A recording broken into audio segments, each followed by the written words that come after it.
مسئلے میں یہاں حل کر دوں۔ جو لوگ کہتے ہیں حضور کو علم غیب نہیں تھا اور جو کہتے ہیں تھا، بدقسمتی سے دونوں نے ڈیفینیشن علیحدہ کر لی۔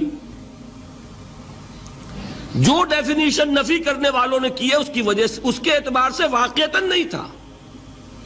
انہوں نے ڈیفینیشن یہ کی ہے، تعریف یہ کی ہے، وہ علم جو خود حاصل ہو جائے، اللہ کا عطا کردہ علم جو ہے وہ کہتے ہیں وہ غیب نہیں ہے۔ تو وہ بھی مانتے ہیں کہ ہر علم جو حضور کو حاصل ہے وہ اللہ کا عطا کردہ ہے۔ میں سائی والی میں یہ سارے مرحلے میں نے طے کیے نا اپنے زمانہ طالب علمی میں۔ مولانا منظور احمد شاہ صاحب ہیں سائی وال میں ایک، میں ان کے پاس حاضر ہوا۔ میں نے کہا جی یہ مسئلہ کیا ہے علم غیب کا، مجھے ذرا سمجھائیں۔ انہوں نے ایک کتاب اپنی نکالی کہ دیکھیے صاحب، ہم حضور کے علم کے بارے میں یہ باتیں مانتے ہیں۔ حضور کا علم حادث ہے، قدیم نہیں ہے۔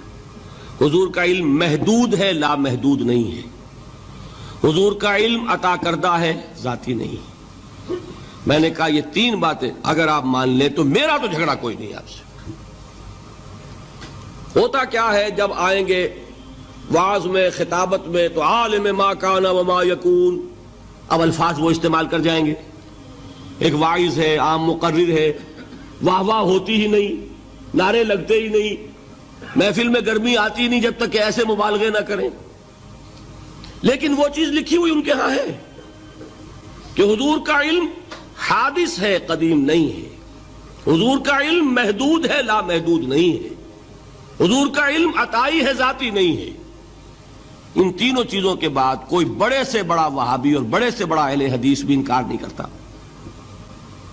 باقی یہ بات جان لیجئے کہ غیب اور حضور یا شہادہ یہ در حقیقت عام انسانوں کے اعتبار سے الفاظ استعمال ہوئے ہیں۔ جب قرآن میں کہا جاتا عالم الغیب والشہادہ، اللہ غیب اور جو ظاہر ہے یا موجود ہے سب کا جاننے والا ہے، تو مجھے بتائیے اللہ کے لیے کوئی غیب ہے؟ اللہ کے لیے کوئی شے غیب ہے؟ تو کیوں کہا جا رہا ہے عالم الغیب والشہادہ؟ وہ ہمارے اعتبار سے کہا جا رہا ہے۔ جو تمہارے لیے غیب ہے اللہ اس کو بھی جانتا ہے، اور جو تمہارے سامنے اللہ اسے بھی جانتا ہے۔ اللہ کے لیے تو کل شہادہ ہے۔ کسی شے کا لا یعزب عنہ مثقال ذرۃ فی السماوات والارض، آسمانوں اور زمین کا ایک ذرہ بھی اس سے غائب نہیں ہوتا۔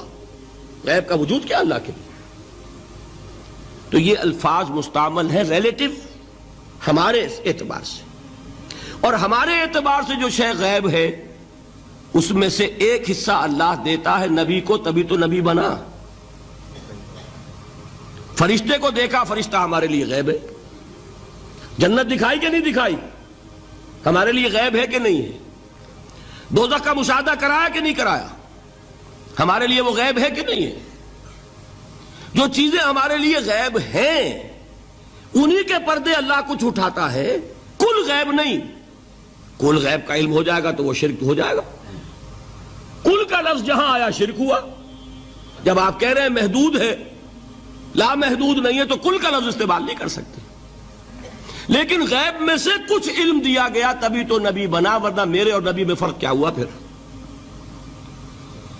البتہ یہ کہ وہ غیب کا علم ہو یا حاضر کا علم ہو، سائنٹیفک نالج ہو یا وحی کا علم ہو، کوئی بھی علم ہو، آیت الکرسی کے الفاظ نوٹ کیجئے، یعلم ما فی السماوات وما فی الارض، وہ جانتا ہے، ولا یحیطون بشیء من علمہ الا بما شاء، مخلوق میں سے کوئی بھی اس کے علم میں سے احاطہ نہیں کر سکتا مگر جتنا وہ چاہے۔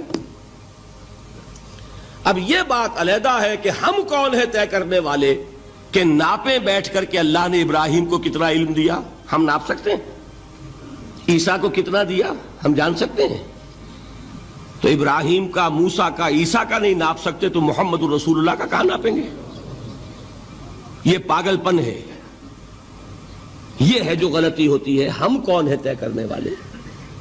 اللہ نے اپنے نبی کو دیا جو دیا، بات ختم۔ کل نہیں کہیں گے، کل کہا شرک ہو جائے گا۔ ذاتی کہا شرک ہو جائے گا.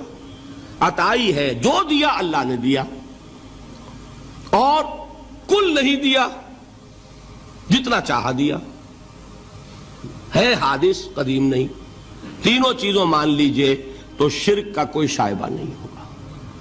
باقی جہاں ایک طرف قرآن میں وہ آیات ہیں کہ اللہ کے غیب کو کوئی نہیں جانتا، ٹھیک، وہاں یہ بھی ہے کہ لا یظہر غیبہ، لا یظہر علی غیبہ الا من ارتضی بالرسول، وہ اپنے غیب پر قابو نہیں دیتا مگر اپنے رسول میں سے جس کو چاہے. یہ دونوں آیتیں قرآن کی ہے کہ نہیں؟ اسی لیے در حقیقت جو غیب کی نفی کرتے ہیں حضور سے، وہ کہتے ہیں کہ از خود معلوم ہونے والی شے غیب ہے. ہم کہتے ہیں از خود تو کوئی بھی شے کسی کو معلوم نہیں، ہمیں حاضر کا علم بھی اللہ ہی دیتا ہے تو ہوتا ہے، غیب کا تو بہت دور کی بات ہے. یہ مسئلے بڑے سیدھے ہیں، خام خواہ ہم نے پیچیدہ بنایا ہوا ہے. خدا کے لیے ان مسئلوں کو سلجھائیے اور جوڑیے، کاٹنے کی بجائے جوڑنے کی فکر کیجیے کہ بھائی یہ اپنی اپنی جگہ پر علیحدہ علیحدہ تم نے تعریفیں کر رکھی ہیں اس لیے جھگڑ رہے ہو، ورنہ دونوں باتیں صحیح ہیں.